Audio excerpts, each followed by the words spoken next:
1945 Alpha, fly runway heading, runway 32 right at Bravo, clear for takeoff.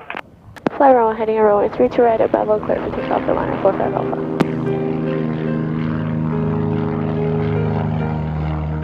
The University of Illinois Institute of Aviation is a part of Parkland College right now.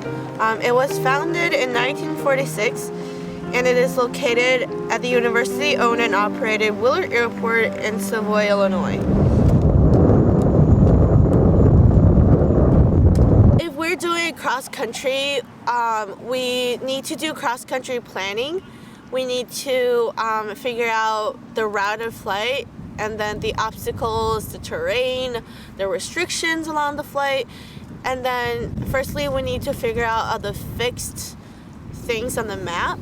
And then like 2 hours before the flight, we need to check the weather and then figure out the winds and then everything that applies to the airport, the destination airport.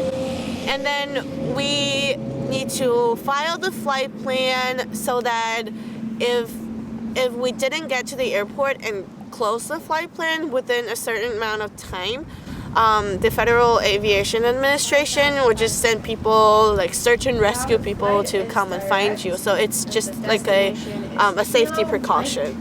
Quebec Yankee. Estimated time en route is 1 hour 45 minutes. And then we need to check out our aircraft, and then basically you need to make sure that everything is where it's supposed to be. And then we need to check out the fuel to make sure that we have enough fuel because, well, you can't fly without fuel.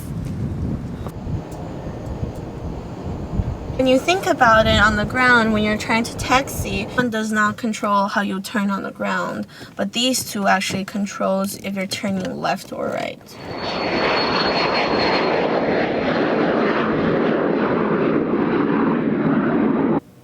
Well, full throttle and then pull back, I guess. Well, actually, it's pretty interesting that we, like here in this flight school, you'll be able to take off and fly the airplane the first day you get here.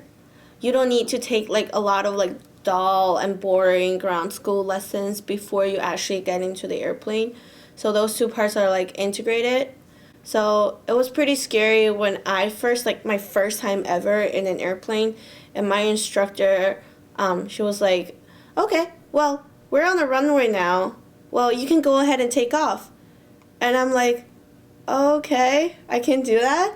And well, after I actually tried to pull back the airplane, it was a very, very good feeling that you're actually flying the airplane for the first time in your life.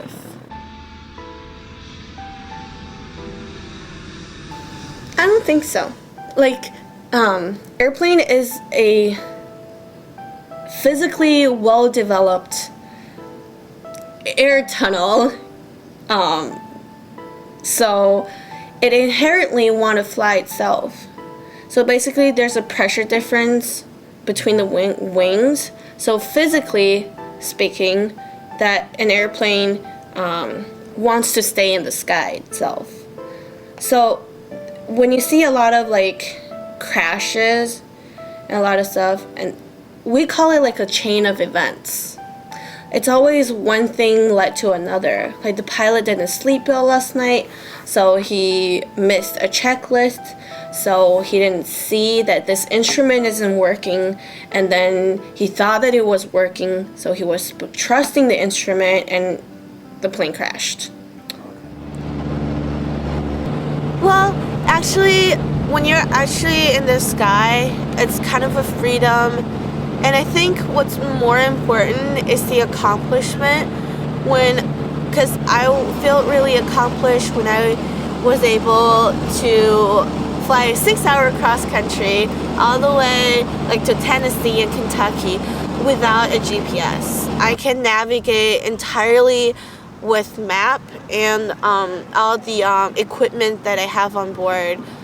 So it is really a feeling of accomplishment that I'm able to do like such thing that a lot of people cannot do.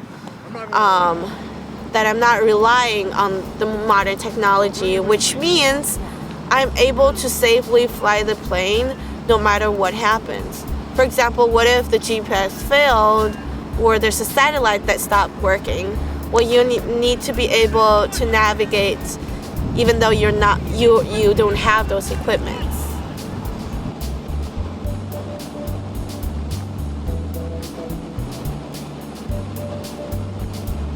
Runway 45 Alpha, runway 32 right, clear touch and go. Runway 32 right, clear touch and go, 45 Alpha.